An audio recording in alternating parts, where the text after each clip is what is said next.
నిజంగా బైబిల్లో దేవుడు ఎన్ని విషయాలు రాయించాడంటే మనిషి తన జీవితకాలం అంతా నేర్చుకున్నా ఇంకా మిగిలిపోయిన సంగతులు దేవుడు బైబిల్లో రాయించాడండి. అది మహాత్ములకు ప్రేరణ ఇచ్చింది. ఏమండి, బైబిల్లో రాయబడిన శాస్త్రాన్ని కనుక మనం ఆలోచించగలిగితే ఎందరో శాస్త్రవేత్తలండి, ఎందరో దేవుడు రాయించిన మాటలను తమ శాస్త్రాలుగా చెప్పుకొని శాస్త్రవేత్తలుగా పేరు పొందారండి ఎందరో. ఇలా మనం ఆలోచించగలిగితే ఒక మహనీయులకు ప్రేరణ ఇచ్చింది బైబిలే, వారిలో స్ఫూర్తిని నింపింది బైబిల్. అలాగే శాస్త్రవేత్తల గురించి ఆలోచించిన వారి శాస్త్రాల వెనుక ఉన్నది కూడా బైబిలేనండి.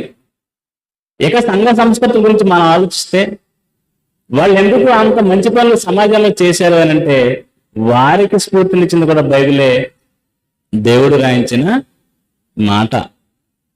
ఈ దేవుని రాయించిన మాటను బట్టి ఒక్కొక్కరు ఒక్కొక్క రీతిగా గొప్పవారు అవుతుంటే దీన్ని చదివిన క్రైస్తవుడు, దీన్ని పాటించిన క్రైస్తవుడు కూడా ఖచ్చితంగా గొప్పవాడు కావాలి. మనలో ప్రేరణ కలిగించాలి. దేవుని మాటే మనకు ప్రేరణ. దేవుని మాట ప్రకారం మన బ్రతుకు ఈ భూమి మీద ఉండాలని నిజంగా ఆయన మాటలు కనుక మనం పాటించగలిగితే ప్రపంచం అంతా చాలా క్షేమంగా ఉంటుందండి.